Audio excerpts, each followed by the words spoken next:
Pulou da jangada no sufragante, foi fazer continência diante da imagem de Santo Antônio, que era capitão de regimento, e depois deu em cima de todas as cunhãs por aí.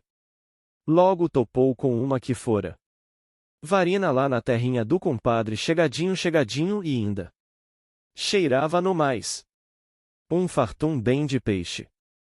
Macunaíma piscou pra ela. E os dois vieram na jangada brincar. Fizeram bastante, eles brincaram. Agora estão se rindo um pro outro. Quando veio com suas 3 filhas, chegaram do dia e era a boca da noite. As moças que vinham na frente encontraram Macunaíma e a portuguesa brincando mais. Então as 3 filhas de Luz se zangaram. Então é assim que se faz, herói. Pois nossa mãe veio e não falou pra você não sair da jangada e não ir brincar com as outras cunhãs por aí. Estava muito tristinho. O herói fez. Não tem que tristinho nem mané tristinho, herói. Agora aqui você vai tomar um pito de nossa mãe veio. E viraram muito zangadas pra velha. Veja, nossa mãe veio, o que vosso genro fez? Nem bem a gente. Foi no cerradão que ele escapuliu, deu em cima de uma boa, trouxe ela na vossa jangada e brincaram até mais não. Agora estão se rindo um pro outro. Então a sol se queimou e ralhou assim, ara, meus cuidados. Pois não falei pra você não dar em cima de nenhuma cunha. Não. Falei sim. E ainda por cima você brinca com ela na jangada.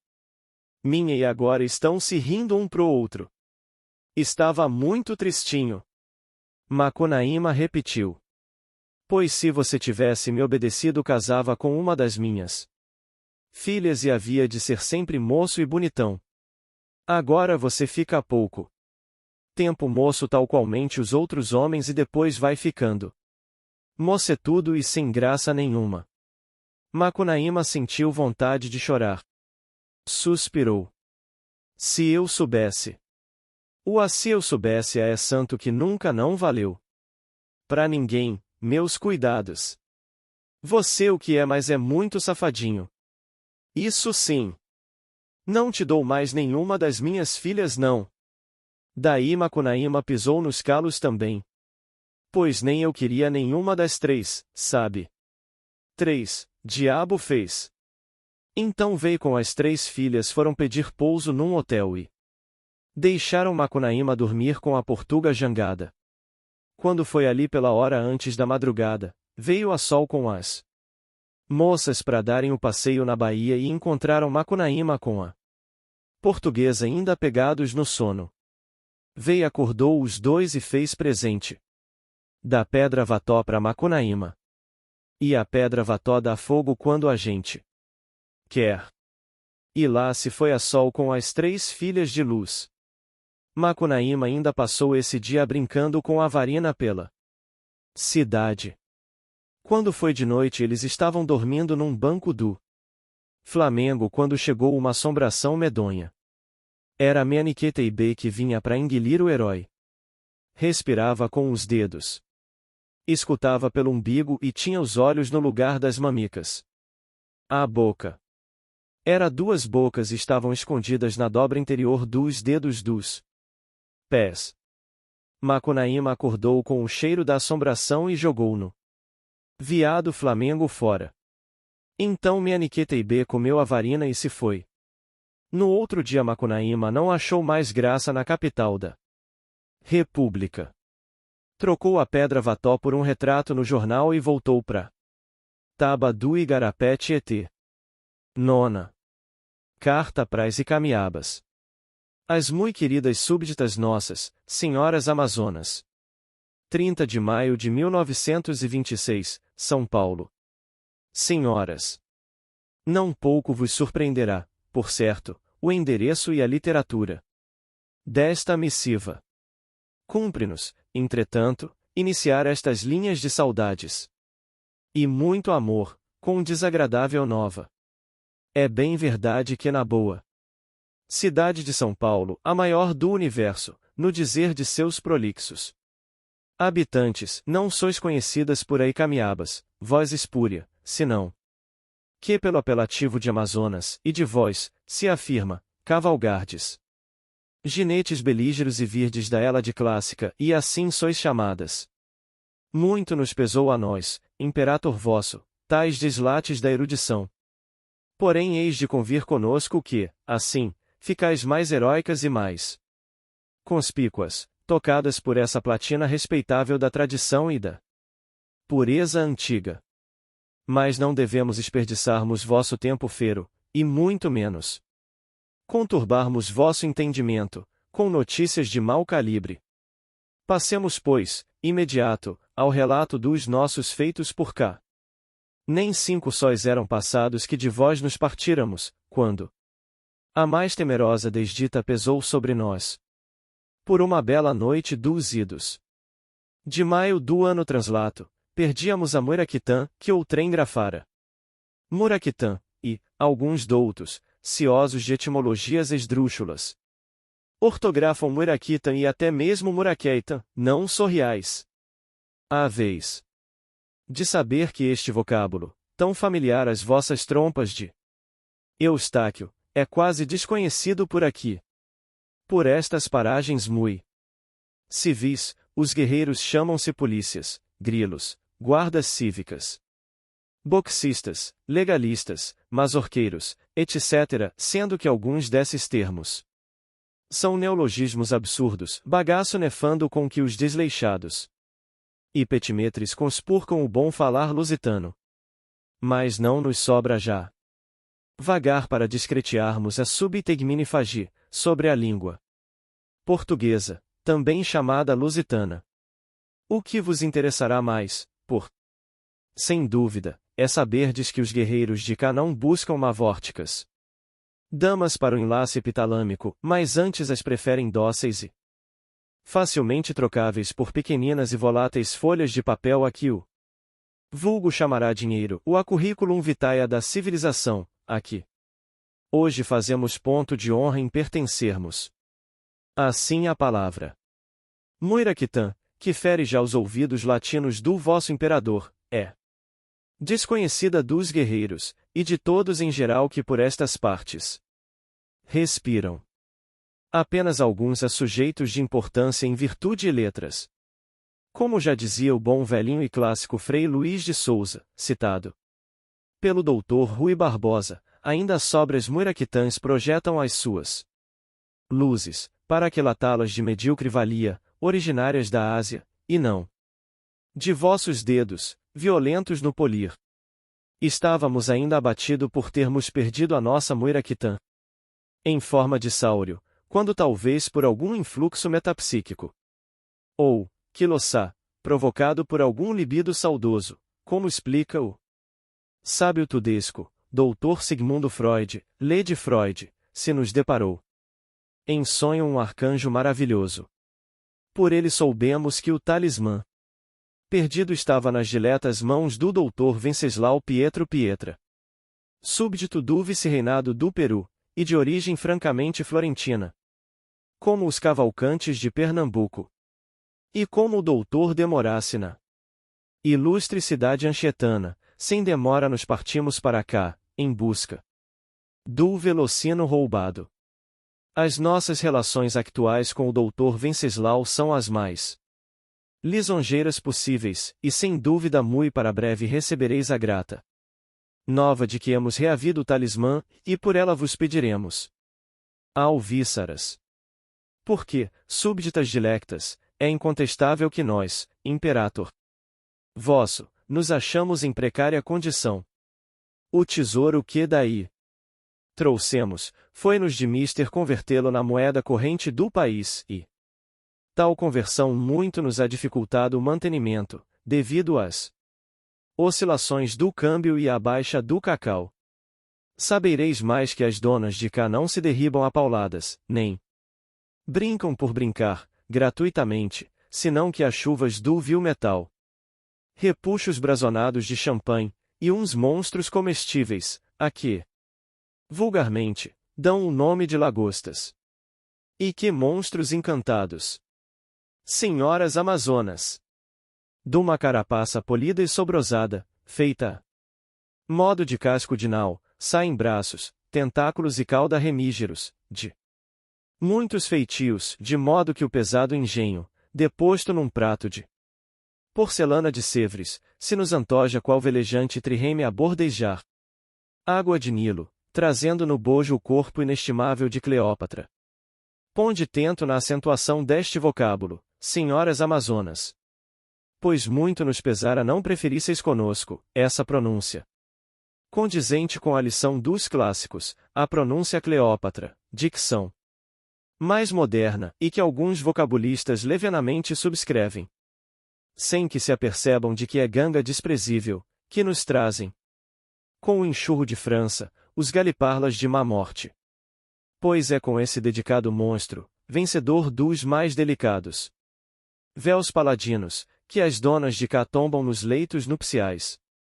Assim, a vez de compreender de que alvíceras falamos, porque as lagostas são caríssimas, caríssimas súbditas, e algumas hemos nós adquiridas por 60 contos e mais, o que, convertido em nossa moeda tradicional, alcança a vultosa soma de 80 milhões de bagos de cacau.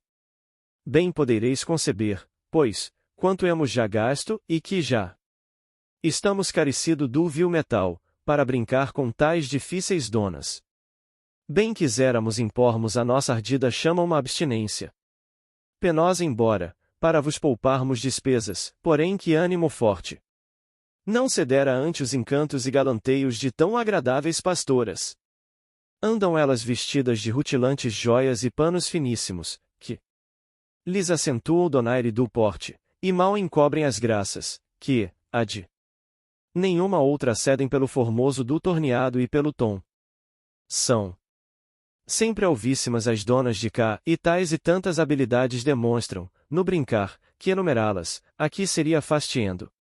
Porventura, e, certamente, quebraria os mandamentos de discrição, que em relação de imperator para súbditas se requer. Que beldades! Que elegância! Que cachete! Que degagé flamífero, ignívomo! Devorador! Só pensamos nelas, muito embora não nos descuidemos. Relapso, da nossa Muiraquitã.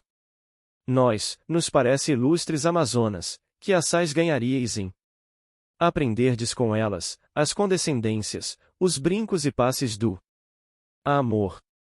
Deixaríeis então a vossa orgulhosa e solitária lei, por mais amáveis mesteres, em que o beijo sublima, as volúpias incandescem, e se demonstra gloriosa, urbi e orbi, a subtil força do odor de femina, como escrevem os italianos.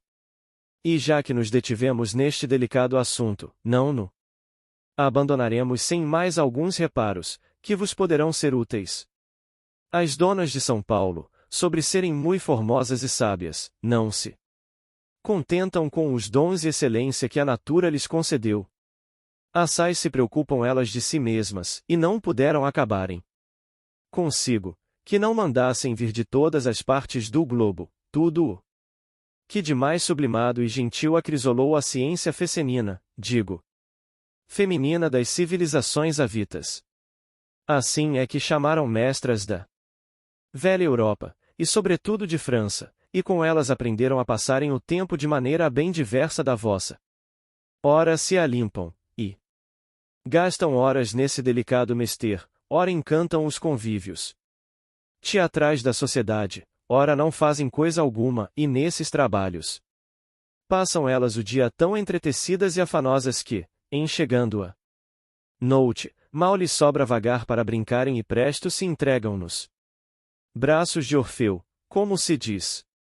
Mas eis de saber, senhoras minhas, que por cá dia e noite divergem singularmente do vosso horário belígero. O dia começa quando para vós é o pino dele, e a noite quando estáis no quarto sono vosso, que, por derradeiro, é o mais reparador.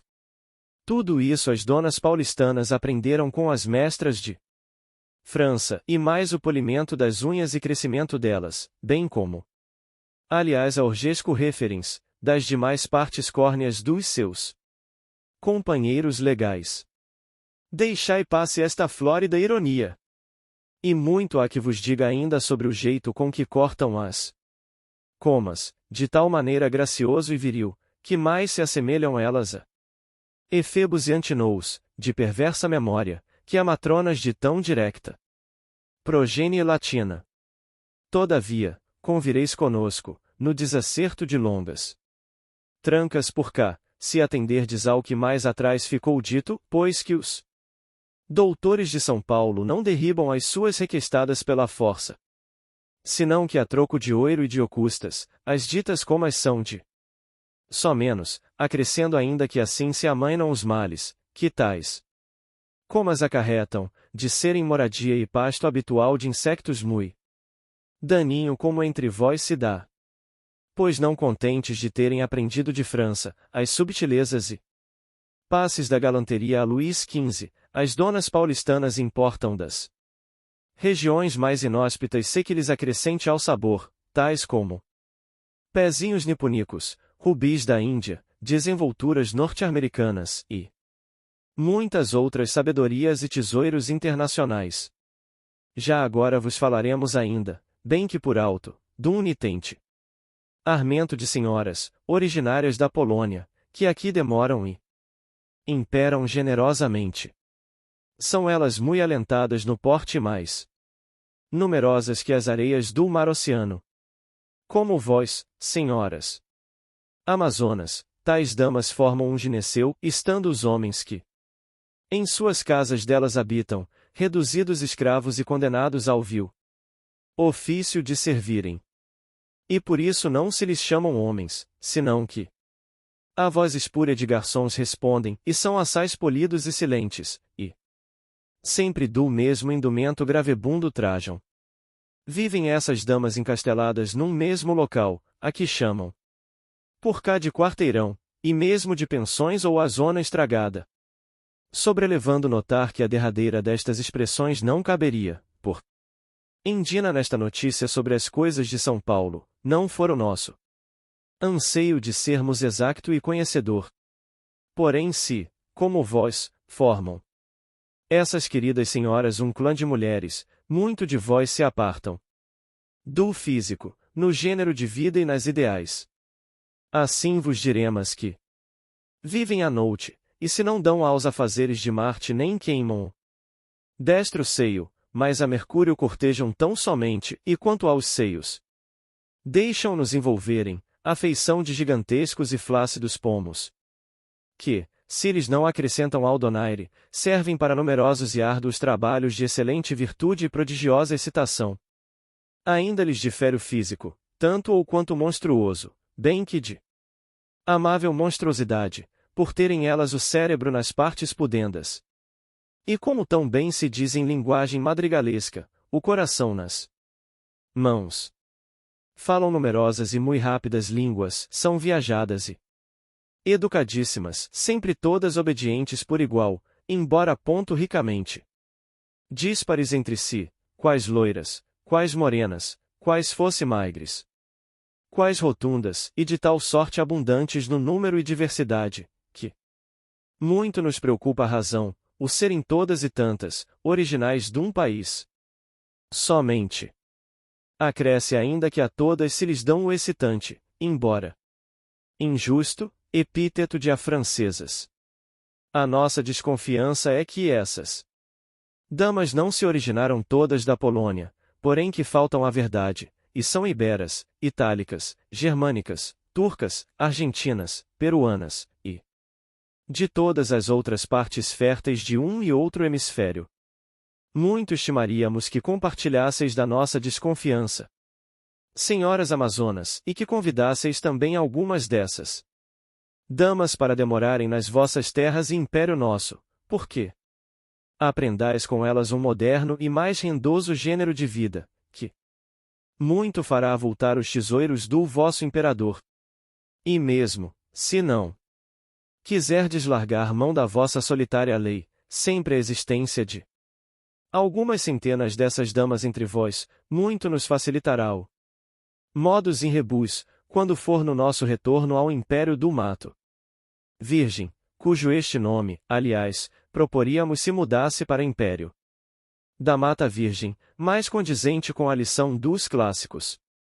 Todavia, para terminar negócio tão principal, hemos por bem advertir-vos de um perigo que essa importação acarretara, se não aceitasseis alguns doutores possantes nos limites do Estado, enquanto dele estivermos apartado. Com serem essas damas mui fogosas e livres, bem pudera pesar-lhes em demasia o sequestro inconsequente em que viveis, e, por não perderem elas as ciências e segredos que lhes dão o pão, bem poderiam ir ao extremo de utilizarem-se das bestas feras, dos bogios, dos tapires e dos solertes candirus. E muito mais ainda nos pesaria a consciência e sentimento nobre do dever que vós, súbditas nossas, aprendasseis com elas certas abusões, tal como foi com as companheiras da gentil declamadora Safo na ilha rósea de Lesbos, vícios esses que não suportam crítica à luz das possibilidades humanas, e muito menos o escalpelo da rígida e sã moral. Como vedes, assaz-emos aproveitada esta demora na ilustre terra bandeirante, e se não descuidamos do nosso talismã, por certo que não poupamos esforços nem vil metal, por aprendermos as coisas mais principais desta eviterna civilização latina, porque iniciemos quando for do nosso retorno ao Mato Virgem, uma série de melhoramentos que muito nos facilitarão a existência, e mais espalhem nossa prosápia de nação culta entre as mais cultas do universo. E por isso, agora vos diremos algo sobre esta nobre cidade, pois que pretendemos construir uma igual nos vossos domínios e império nosso. É São Paulo construída sobre 7 colinas, a feição tradicional de Roma, a cidade cesárea, capta da latinidade de que provimos, e beija-lhes os pés a grácil e inquieta linfa do Tietê. As águas são magníficas, os ares tão amenos quanto os de Aquisgrana ou de Anver Reis, e a área tão a eles igual em salubridade e abundância, que bem se pudera afirmar, ao modo fino dos cronistas, que de 3 a se gera espontaneamente a fauna urbana. Cidade é belíssima, e grato o seu convívio. Toda cortada de ruas habilmente estreitas e tomadas por estátuas e lampiões graciosíssimos. E de rara escultura, tudo diminuindo com astúcia o espaço de forma tal, que nessas artérias não cabe a população. Assim se obtém o efeito de um grande acúmulo de gentes, cuja estimativa pode ser aumentada à vontade, o que é propício às eleições que são invenção dos inimitáveis mineiros, ao mesmo tempo que os edis dispõem de largo assunto com que ganhem dias honrados e a admiração de todos, com surtos de eloquência do mais puro estilo e sublimado lavor. As ditas artérias são todas recamadas de ricocheteantes papeizinhos e velívulas cascas de frutos e em principal duma finíssima poeira, e mui dançarina, em que se dispargem diariamente 1001 espécimens de vorazes macróbios, que dizimam a população. Por essa forma resolveram, os nossos maiores, o problema da circulação, pois que tais insectos devoram as mesquinhas vidas da ralé e impedem o acúmulo de desocupados e operários, e assim se conservam sempre as gentes em número igual. E não contentes com essa poeira ser erguida pelo andar dos pedestrianistas e por urrantes máquinas a que chamam automóveis e a elétricos, empregam alguns a palavra bonde, voz espúria, vinda certamente do inglês. Contrataram os diligentes edis, uns antropóides, monstros hipocentauros azulegos e monótonos, a que congloba o título de limpeza pública, que a peramica silencia lunai, quando cessa o movimento e o pó descansa inócuo, saem das suas mansões, e, com os rabos girantes a modo de vassouras cilíndricas, puxadas por muares, soerguem do asfalto a poeira e tiram os insetos do sono, e os concitam. A atividade com largos gestos e grita formidanda. Estes afazeres nocturnos são discretamente conduzidos por pequeninas luzes, dispostas de longe em longe, de maneira a permanecer quase total a escuridade, não perturbem elas os trabalhos de malfeitores e ladrões. A cópia destes se nos afigura realmente excessiva, e temos que são a única usança que não se coaduna com nosso temperamento, ordeiro e pacífico de seu natural. Porém, longe de nós qualquer reproche aos administradores de São Paulo, pois sabemos muito bem que aos valerosos paulistas são aprazíveis tais malfeitores e suas artes. São os paulistas gente ardida e avalentoada, e muito afeita às agruras da guerra. Vivem em combates singulares e colectivos, todos armados da cabeça aos pés, assim assaz numerosos são os distúrbios por cá, em que, não raro, tombam na arena da luta, centenas de milhares de heróis, chamados bandeirantes. Pelo mesmo motivo São Paulo está dotada de muito aguerrida e vultosa polícia, que habita palácios brancos de custosa engenharia. A essa polícia compete ainda equilibrar os excessos da riqueza pública, por se não desvalorizar o ouro incontável da nação, e tal diligência emprega nesse afã, que, por todos os lados, devora os dinheiros nacionais, quer em paradas e roupagens luzidas, quer em ginásticas da recomendável Eugênia, que ainda não tivemos o prazer de conhecermos, quer finalmente atacando os incautos burgueses que regressam do seu teatro, do seu cinema, ou Adão à sua volta de automóvel pelos vergéis amenos que circundam a capital. Essa polícia ainda lhe compete divertir a classe das criadinhas paulistanas, e para seu lustre se diga que o faz com jornaleiro préstimo, em parques, construídos ad hoc, tais como o Parque de Dom Pedro II e o Jardim da Luz.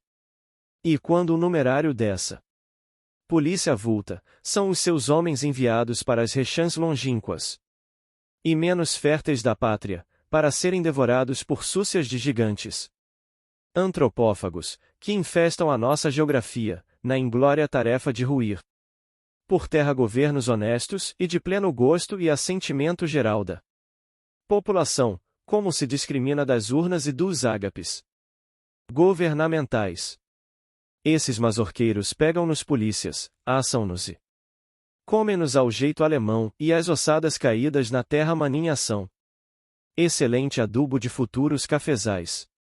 Assim tão bem organizados vivem e prosperam os paulistas na mais perfeita ordem e progresso, e lhes não é escasso tempo para construírem generosos hospitais, atraindo para cá todos os leprosos sul-americanos, mineiros, paraibanos, peruanos, bolivianos, chilenos, paraguaios, que, antes de ir morarem nesses lindíssimos leprosários, e serem servidos por donas de duvidosa e decadente beldade, sempre donas, animam as estradas do estado e as ruas da capital, em garridas comitivas equestres ou em maratonas soberbas que são o orgulho de nossa raça desportiva, em cujo conspeito pulsa o sangue das heróicas bigas e quadrigas latinas. Porém, senhoras minhas, ainda tanto nos sobra, por este grandioso país, de doenças e insectos por cuidar. Tudo vai num descalabro sem comedimento, e estamos corroídos pelo morbo e pelos miriápodes. Em breve seremos novamente uma colônia da Inglaterra ou da América do Norte.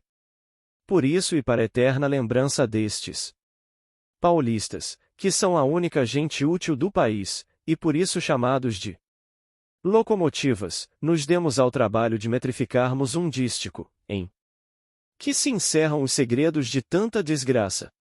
Pouca saúde e muita saúva, os males do Brasil. São. Este dístico é que ouvemos por bem escrevermos no livro de visitantes ilustres do Instituto Butantan, quando foi da nossa visita esse estabelecimento famoso na Europa. Moram os paulistanos em palácios alterosos de 50, 100 e mais andares, a que, nas épocas da procriação, invadem umas nuvens de mosquitos pernilongos, de várias espécie, muito ao gosto dos nativos, mordendo os homens e as senhoras com tanta propriedade nos seus distintivos, que não precisam eles e elas das cáusticas urtigas para as massagens da excitação, tal como entre os silvícolas é de uso. Os pernilongos se encarregam dessa faina e obram tais milagres que, nos bairros miseráveis, surge anualmente uma incontável multidão de rapazes e raparigas bulhentos, a que chamamos em italianinhos, destinados a alimentarem as fábricas dos áureos potentados, e a servirem, escravos, o descanso aromático dos cresos. Estes e outros multimilionários é que ergueram em torno da urbis as 12.000 fábricas de seda, e no recesso dela os famosos cafés maiores do mundo, todos de obra de talha em jacarandá folhado de oiro, com embutidos de salsas tartarugas. E o palácio do governo é todo de oiro, à feição dos da rainha do Adriático e, em carruagens de prata, forradas de peles finíssimas, o presidente, que mantém muitas esposas, passeia, ao cair das tardes, sorrindo com vagar. De outras se muitas grandezas vos poderíamos ilustrar, senhoras Amazonas, não fora perlongar demasiado esta epístola, todavia, com afirmar-vos que esta é, por sem dúvida, a mais bela cidade terráquea. Muito hemos feito em favor destes homens de prol. Mas cair-nos-iam as faces, se ocultáramos no silêncio, uma curiosidade original deste povo. Ora sabereis que a sua riqueza de expressão intelectual é tão prodigiosa, que falam numa língua e escrevem noutra. Assim chegado a estas plagas hospitalares, nos demos ao trabalho de bem nos inteirarmos da etnologia da terra, e dentre muita surpresa e assombro que se nos deparou, por certo não foi das menores tal originalidade linguística. Nas conversas utilizam-se os paulistanos de um linguajar bárbaro e multifário, crasso de feição e impuro na vernaculidade, mas que não deixa de ter o seu sabor e força nas apóstrofes, e também nas vozes do brincar. Destas e daquelas nos inteiramos, solícito, e nos será grata empresa vô-las ensinarmos aí chegado. Mas se de tal desprezível língua se utilizam na conversação os naturais desta terra, logo que tomam da pena, se despojam de tanta asperidade, e surge o homem latino, de Linneu, exprimindo-se numa outra linguagem, muito próxima da virgiliana, no dizer de um panegirista, meigo idioma, que, com imperecível galhardia, se intitula E Língua de Camões. De tal originalidade e riqueza vos há de ser grato ter ciência, e mais ainda. Vos espantareis com saberdes, que a grande e quase total maioria, nem essas duas línguas bastam, senão que se enriquecem do mais lídimo italiano, por mais musical e gracioso, e que por todos os recantos da urbis é versado. De tudo nos inteiramos satisfatoriamente, graças aos deuses, e muitas horas hemos ganho, discretando sobre o z do termo Brasil e a questão do pronome a si. Outro sim, hemos adquirido muitos livros bilíngues, chamados a burros, e o dicionário pequeno Larousse, e já estamos em condições de citarmos no original latino muitas frases célebres dos filósofos e os testículos da Bíblia. Enfim, senhoras amazonas, eis de saber ainda que a estes progressos e luzida civilização, hão elevado esta grande cidade os seus maiores, também chamados de políticos.